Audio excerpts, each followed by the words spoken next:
مرزا جی نے آگے بڑے مکاری کے ساتھ جملے کو بولا. اچھا مرزا جی کو ڈکٹیشن دینے والے بھی جو ہے نا وہ وہی ہیں کہ جن میں سے منٹو بھی تھا.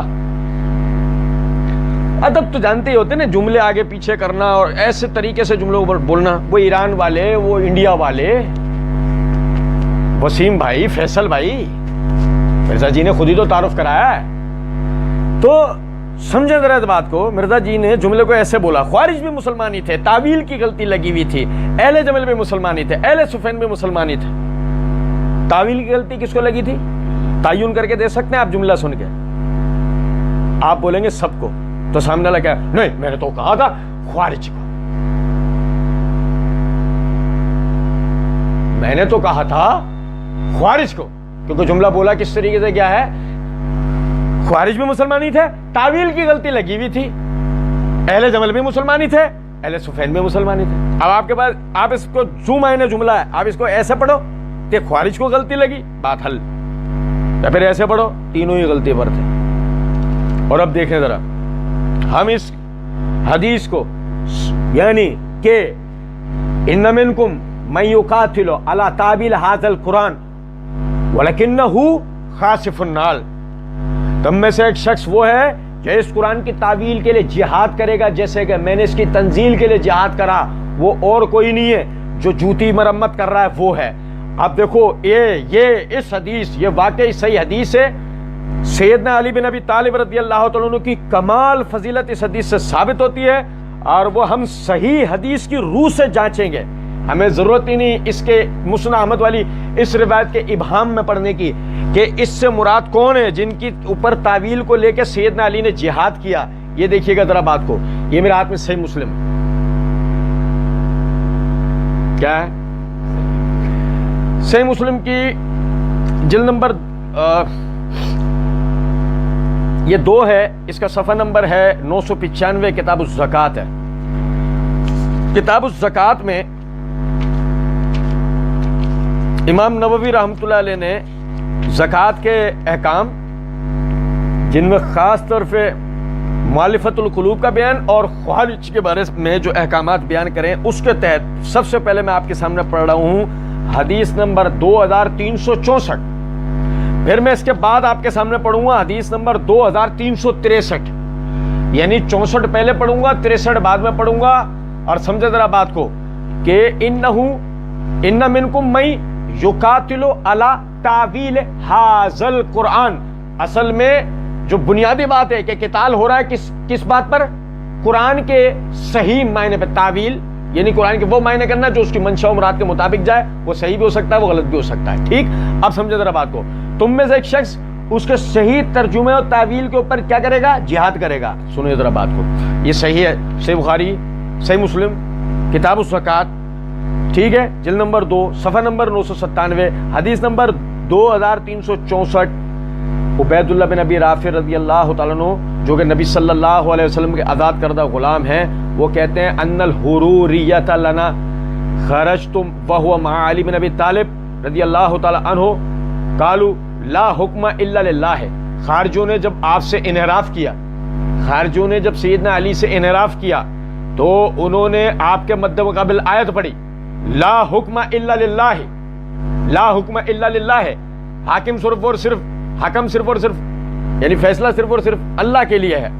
قال علی, کہا سیدنا علی بن ابی طالب رضی اللہ تعالی عنہ نے کلمۃ حق ارید بہا باطل, کلمہ حق پڑھ رہے ہیں, تعویل باطل کر رہے ہیں.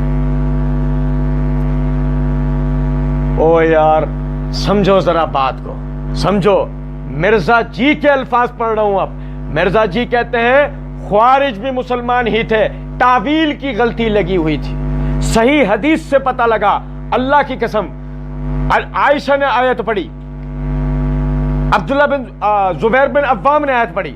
معرفت الصحابہ و اہل بیت سیریز کے اندر صحابہ کے باہمی اختلافات کی حقیقت لیکچر 8 پارٹ نمبر 12 1 جنوری 2021 میں اس کی پوری تفصیل اللہ کے فضل و کرم سے آپ بھائیوں کے سامنے رکھ چکا ہوں. سمجھے, زبیر بن عوام نے آیت پڑھی, سعد بن ابی وقاص نے آیت پڑھی, طلحہ بن عبید اللہ نے آیت پڑھی, عبداللہ بن زبیر نے آیت پڑھی, عبداللہ بن عمر نے آیت پڑھی, عائشہ نے آیت پڑھی, علی نے آیت پڑھی, معاویہ نے آیت پڑھی, مغیرہ بن شعبہ نے آیت پڑھی. بھائی میرے بات سمجھو، سیدنا علی بن ابی طالب رضی اللہ تعالیٰ نے اپنے ان ساتھیوں کی، اپنے ان بزرگوں کی، اپنے ان ماتحتین کی پڑھی ہوئی آیات میں سے کسی کے لیے بھی یہ لفظ نہیں کہا کلمۃ حق ارید بہا الباطل، کہ حق آیت پڑھ رہا ہے مراد غلط لے رہا ہے۔ اہل جمل میں سے کسی کے لیے سیدنا علی کا یہ کلمہ نکال کے دکھائیں، مرزا جی نکال کے دکھائیں، ہماری طرف سے 5 روپے نام۔ اہل صفین میں سے کسی کے لیے، بھائی ہماری ظاہر ہے جو استطاعت ہے ہم وہی بتائیں گے، مرزا جی بھی تو اپنی ٹیبل کی ویڈیوز اور تصویریں بیچتے رہتے، میں نے بنائی ہے، سنو ذرا بات کو۔ تو عرض کرنے کا مطلب یہ ہے کہ اہل جمل میں سے کسی کے لیے، اہل صفین میں سے کسی کے لیے سیدنا علی بن ابی طالب رضی اللہ تعالیٰ عنہ نے یہ بات کی، صحیح سند سے ثابت شدہ بات ہو کہ یہ جو میرے مقابلے میں یہ جو آیت پڑھ رہا ہے، یہ جو اپنی مراد و منشا جس آیت سے پڑھ کے بتا رہا ہے، اس کی تعویل، یہ مراد، یہ ترجمہ اس کا غلط کر رہا ہے، یہ اس سے مفہوم غلط لے رہا ہے، سیدنا علی نے ان کے لیے پکاؤ۔ لیکن حروریہ کے لیے، خوارج کے لیے سیدنا علی بن ابی طالب رضی اللہ عنہ کا کلمۃ حق ارید بہا الباطل۔ اور اب میں آپ کے سامنے پڑھ رہا ہوں حدیث نمبر 2363، جس کے بعد ماہرین وہاں جائیں گے جہاں سے شام میں مردے زندہ ہو کر آ جاتے ہیں۔ ماہرین جب وہاں پہنچیں گے، جگہ کا نام بھول گیا، نیپال۔ نیپال میں جب مردے زندہ آتا ہے، ماہرین تحقیق کے لیے جائیں گے مردے زندہ کیوں ہو جاتے ہیں، کون شام میں آتا ہے، تب ماہرین کو جا کے پتہ لگے گا لاشیں بھی موجود نہیں ہیں، زندہ ہونا تو دور کی بات، لاشیں بھی غائب ہو گئی۔ اب اس کے بعد وہ دلیل اللہ کے فضل و کرم سے، سنو ذرا بات۔ زید بن وہب الجہنی بیان کرتے ہیں کہ میں اس لشکر میں تھا جو سیدنا علی بن ابی طالب رضی اللہ عنہ کے ساتھ خارجیوں سے جنگ کے لیے گیا تھا۔ سیدنا علی رضی اللہ تعالیٰ نے فرمایا، یار توجہ کیجئے گا بھائی، میں ایک کال پڑھ کے آپ کو سنا رہا ہوں، اس کے بعد توجہ کرا رہا ہوں، اللہ کی قسم، اللہ کی قسم، سنو ذرا بات۔ یہ میرے ہاتھ میں مصنف ابن ابی شیبہ، ابھی مرزا جی تڑپ کے، بالکل تڑپ کے موشن کی گولی کھائیں گے، اور اس کے بعد اس کی، یہ مصنف ابن ابی شیبہ کے اس کال کی تعبیل کرنا شروع کریں گے، اور انشاءاللہ وہاں ہم اس کا دوبارہ سے جواب پڑھیں گے۔ یہ مصنف ابن ابی شیبہ میرے سامنے، میرے پاس ہاتھ میں جلد نمبر 14 ہے، اس کا صفحہ نمبر، کتاب الجمل ہے، کتاب الجمل میں اس کا صفحہ نمبر ہے 272 273، روایت نمبر ہے 38848، یعنی کہ سیدنا علی بن ابی طالب رضی اللہ تعالیٰ عنہ فرماتے ہیں، کس دن؟ صفین کے دن، لو علمت ان الامر یکون ہاکذا ما خرجت، مجھے پتا ہوتا معاملہ یہاں تک پہنچ جائے گا، میں کبھی باہر نہ آتا۔ اذهب یا ابا موسیٰ فاحکم ولو بحظی عنقی، اے ابو موسیٰ کھڑا ہو، ہمارے درمیان فیصلہ کر، بڑے سے فیصلہ میری گردن پہ کر۔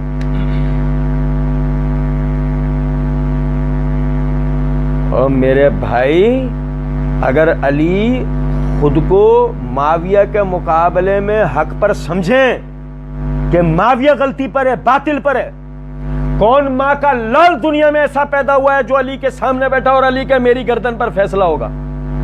علی گردنیں تو اتارنا جانتا ہے، کسی کے مقابلے میں گردنیں اپنی رکھوا دینا سوال نہیں پیدا ہوتا۔ معاویہ بھی حق پر ہے، علی بھی حق پر ہے،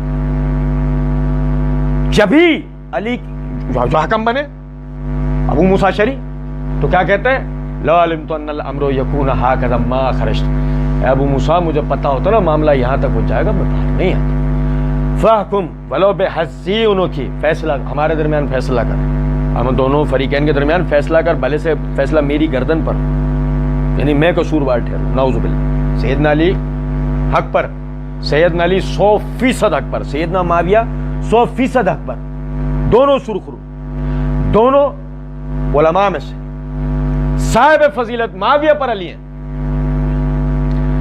صاحب فضیلت معاویہ پہ علی ہیں، مگر جمل صفین میں دونوں حق پر، کسی کو کسی پہ کوئی فوقیت حاصل نہیں ہے۔ سنو ذرا بات، اور سنو، یہ رکھیں، یہ دیکھیں، سمجھیں، میں آپ کو بتاؤں ایک بات، یہ تو جمل صفین میں علی کا بیانیہ ہے، اب علی کا بیانیہ یہاں سنو، یہ صحیح مسلم کتاب الزکات حدیث نمبر 2363 زید بن وہب الجہنی بیان کرتے ہیں، میں اس لشکر میں تھا جو سیدنا علی رضی اللہ عنہ کے ساتھ خوارج سے جنگ کے لیے گیا تھا۔ سیدنا علی رضی اللہ عنہ نے فرمایا، اے لوگوں، میں نے رسول اللہ صلی اللہ علیہ وسلم سے سنا ہے، آپ صلی اللہ علیہ وسلم نے فرمایا، میری امت میں سے ایک قوم ظاہر ہوگی، وہ ایسا قرآن پڑھیں گے کہ ان کے پڑھنے کے سامنے تمہارے قرآن پڑھنے کی کوئی حیثیت نہ ہوگی، ان کی نمازوں کے سامنے تمہاری نمازوں کی کوئی حیثیت نہیں ہوگی، ان کے روزوں کے سامنے تمہارے روزوں کی کوئی حیثیت نہیں ہوگی۔ وہ یہ سمجھ کر قرآن پڑھیں گے کہ وہ ان کے لیے فائدہ مند ہے، لیکن در حقیقت وہ ان کے لیے نقصان دہ ہوگا۔ نماز روزے ان کے حلق سے نیچے نہیں اتر سکیں گے، وہ اسلام سے ایسے نکل جائیں گے جیسے تیر شکار سے نکل جاتا ہے۔ جو لشکر ان کی سرکوبی کے لیے جا رہا ہے، اگر وہ اس ثواب کو جان لے جس کا وعدہ اللہ تعالیٰ نے ان کے نبی کی زبان پر کیا ہے، تب وہ باقی اعمال کو چھوڑ کر صرف اسی پر بھروسہ کر بیٹھیں۔ ان کی نشانی یہ ہے کہ ان میں سے ایک ایسا آدمی بھی ہے جس کے کندھے پر ہڈی ہی نہیں ہے اور اس کا شانہ عورت کے سینے کی طرح ہے، اس پر سفید رنگ کے بال اگے ہوئے ہیں۔ سیدنا علی رضی اللہ عنہ نے فرمایا، او یار اینڈ کرنے جا رہا ہوں میرے بھائیوں، اللہ کی قسم تحقیق کرنے والوں کے لیے تحقیق کا دروازہ کھلے گا، تقلید کرنے والوں کے لیے خودکشی کا رستہ بنے گا۔ بے شرم ہے نا، تحقیق کریں گے نہیں، ایسے بے شرم، ایسے بے غیرت ہیں، حرام کر لیا اپنے اوپر کہ تحقیق کر لیں، کتابیں کھول لیں، علماء سے رجوع کر لیں، پھر تحقیقی رستہ مر جاؤ، خودکشی کر لو، نیپال چلے جاؤ۔ سنو ذرا غور طلب، فَتَذْهَبُونَ، عربی عبارت پڑھ رہا ہوں، کوئی کہے کہ جی اپنا ترجمہ گھسڑ رہا ہے، وہ سنو، فَتَذْهَبُونَ إِلَى مَعَاوِيَةَ وَأَهْلِ الشَّامِ، او بھائی میرے، وَتَذْهَبُونَ إِلَى مَعَاوِيَةَ وَأَهْلِ الشَّامِ، تم معاویہ اور اہل شام کی طرف رخ کر رہے ہو، وَتَتْرَكُونَ هَؤُلَاءِ، اور تم ان کو چھوڑ رہے ہو۔ مرزا جی، اگر خوارج اور اہل صفین ایک برابر ہوتے، علی یہ جملہ بولتے ہیں، تم معاویہ اور اہل شام کی طرف رخ کرو، ارے ان خارجوں کی طرف رخ کرو، تترکون ہاؤلے، سنو ذرا بات کو، تم معاویہ اور اہل شام کی طرف جاتے ہو اور انہیں چھوڑ جاتے ہو تاکہ یہ تمہارے پیچھے تمہاری اولاد تمہارے اموال کو نقصان پہنچائیں۔ اللہ کی قسم مجھے امید ہے کہ یہ وہی قوم ہے جس نے ناحق خون بہایا اور لوگوں کی چراگاہوں کو لوٹ لیا۔ تم اللہ کا نام لے کر ان سے قتال کے لیے روانہ ہو۔ سلمہ بن کوہیل کہتے ہیں کہ پھر مجھ سے زید بن وہاب نے ایک ایک کر کے ہر منزل کا تذکرہ کیا اور بیان کیا کہ جب ہم جا کر ان سے ملے تو ہمارا ایک پل سے گزر ہوا، اس روز خوارج کا سپہ سالار عبداللہ بن وہب راس بھی تھا۔ اس نے حکم دیا کہ اپنے نیزے پھینک دو اور تلواریں میان سے نکال لو، کیونکہ مجھے خدشہ ہے کہ یہ تم پر اس طرح حملہ کریں گے جس طرح یوم حرورہ میں کیا تھا۔ چنانچہ وہ پھر سے انہوں نے اپنے نیزے پھینک دی اور تلواریں سوت لی۔ لوگوں نے ان پر اپنے نیزوں سے حملہ کیا اور بعض نے بعض کو قتل کرنا شروع کر دیا۔ اس روز سیدنا علی رضی اللہ تعالیٰ عنہ کے لشکر کے صرف 2 آدمی شہید ہوئے۔ سیدنا علی رضی اللہ تعالیٰ عنہ نے فرمایا ان میں ناقص آدمی کو تلاش کرو۔ اسے ڈھونڈا گیا لیکن وہ نہیں ملا۔ سیدنا علی رضی اللہ عنہ خود چل اٹھے اور وہاں گئے جہاں ان کی لاشیں ایک دوسرے پر پڑی ہوئی تھی۔ سیدنا علی بن ابی طالب رضی اللہ تعالیٰ عنہ نے فرمایا ان لاشوں کو اٹھاؤ، تو اس کو زمین پر لگا ہوا، ان لاشوں کو اٹھاؤ، تو جیسی لاش اٹھائی گئیں تو اس کو بالکل زمین پر لگا ہوا پایا۔ سیدنا علی رضی اللہ عنہ نے فرمایا اللہ اکبر، اللہ تعالیٰ نے سچ فرمایا اور اس کے رسول نے ہم تک صحیح احکامات پہنچائے۔ عبیدہ سلیمانی کے کھڑے ہوئے اور کہا اس ذات کی قسم جس کے سوا کوئی معبود نہیں ہے، کیا آپ نے خود رسول اللہ صلی اللہ علیہ وسلم سے یہ حدیث سنی ہے؟ سیدنا علی رضی اللہ عنہ نے فرمایا بے شک اللہ کی قسم جس کے سوا کوئی عبادت کے لائق نہیں ہے۔ اس نے حضرت علی سے 3 مرتبہ حلف اٹھوایا۔ سیدنا علی رضی اللہ عنہ نے 3 مرتبہ قسم کھا کے حلف اٹھایا۔ او یار کیا کانفیڈنس ہے خوارج سے لڑتے ہوئے، اور کیا افسوس ہے اہل جمل اور اہل صفین سے لڑتے ہوئے۔ مرزا جی چوچو کہہ رہے ہیں اور خوارج کو بھی تعویل کی غلطی لگی ہوئی تھی، اسی طرح وہ بھی مسلمان تھے، اسی طرح اہل صفین بھی مسلمان تھے، اہل جمل بھی وہ مسلمان تھے، اور جو رسول اللہ صلی اللہ علیہ وسلم نے کہا تو اس قرآن کی تعبیل کے لیے مسلمانوں سے قتال کرے گا، لو جی سب ایک ہی لاٹھی سے ہاتھ لیے گئے۔ الحمدللہ صحیح حدیث سے ہمیں پتہ لگا مسند احمد کی اس جملے کا مفہوم کیا سیدنا علی قرآن کی تعویل پہ جن سے قتال کریں گے؟ خود سیدنا علی نے اس سے مراد کون لوگ بتائیں؟ خوارج۔ اب مرزا جی اور پوری ذریت کو ہمارا چیلنج ہے، 32واں سوال ہمارا مرزا جی اور مرزا جی کے مقلدین کے لیے۔ مرزا جی بڑے چوچو ہیں نا، مرزا جی نے اسی ویڈیو میں اپنے ایک جگہ بڑے تم تراک کے ساتھ یہ بات کہی ہے۔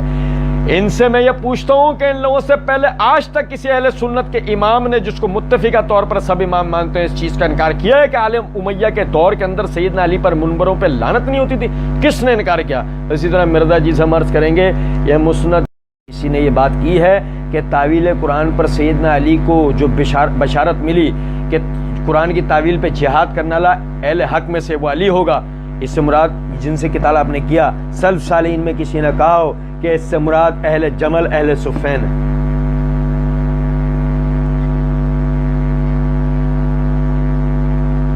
اصل میں مسئلہ ہے مرزا جی تو بیچارے خود کسی کا ڈکٹیشن پڑھتے ہیں، مرزا جی کو تو رٹوایا جاتا ہے، مرزا جی پڑھ لیتے ہیں، کہاں تحقیق کہاں، مرزا زمین آسمان کا فرق ہے، میم اور تے کے اندر ہی اتنے عرف تاجی ہیں، تحقیق اور مرزا کے درمیان بھی تے اور میم کا فرق ہے بھائی۔ کچھ بات آ رہی ہے سمجھ میں نہیں؟ سنو ذرا بات۔ الحمدللہ صحیح مسلم سے ہمیں اس بات کا پتہ لگا کہ یہ اس سے مراد کیا ہے، ٹھیک ہے۔